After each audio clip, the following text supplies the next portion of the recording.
Joining me now is News Corp's Europe correspondent Sophie Ellsworth with the latest out of the UK. Sophie, UK Conservative leader Kemi Badenoch has come out and backed Australia's social media ban for under-16s. Now, the British Prime Minister Sir Keir Starmer has previously opposed a blanket-style ban, but the opposition leader has called for the introduction of age limits. Here is what she had to say. What we want to see is common sense, protection for children and freedom for adults. We want to give parents some understanding that the government understands what they're going through. So we want to bring in age limits. The internet is a Wild West, social media in particular. We don't think children should be on there. Now, the UK government is closely monitoring the results from Australia's ban, but this endorsement, I think, from Ms Badenoch is a pretty big tick of approval for Albanese having the Tories on board. It certainly is, Caroline. Look, she came out yesterday extensively supporting what Australia has done by the introduction of the social media ban for young Australians aged under 16.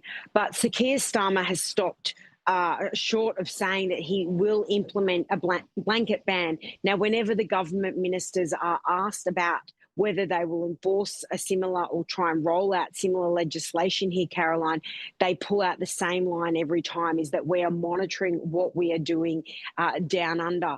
However, Miss Badenoch did make some important points. She said she has teenage children herself and she has implemented her own bans on her children, but she said this will be hard to enforce.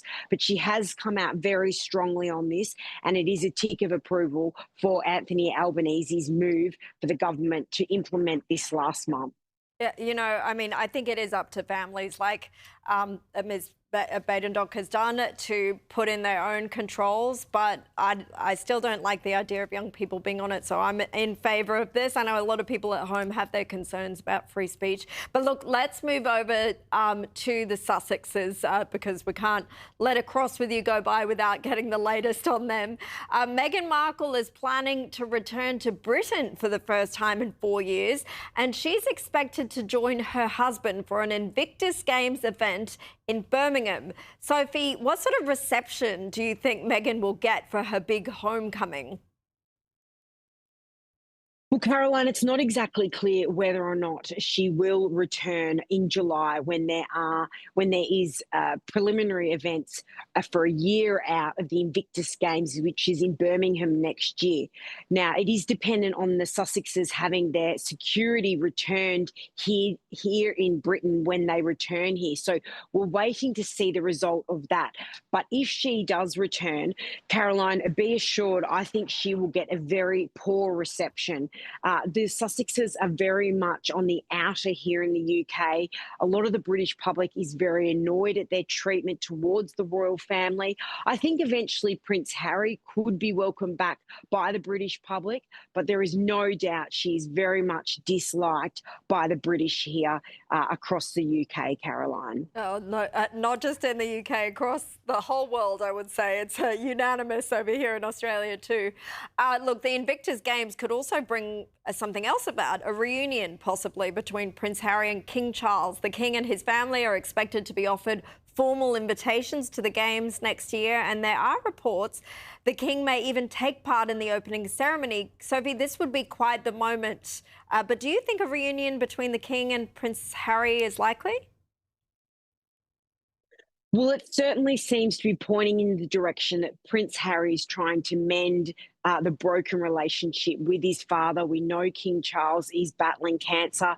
We know the two had a meeting late last year that lasted about an hour. But their trust between the family has been severely broken after Harry did tell-all interviews. He wrote his book Spare. So he's got a long way to rebuild the trust with his father and his brother, who he has a fractured relationship. But Caroline, this would be a massive event if the two were to join forces and unite publicly, because I think that is what a lot of people would like to see, particularly because we know that the King is battling cancer. That is true. Look, our thoughts are with him, and it would be touching indeed. But I think you're right. They have a long way to go to repair that relationship. Sophie Ellsworth, thank you so much for that.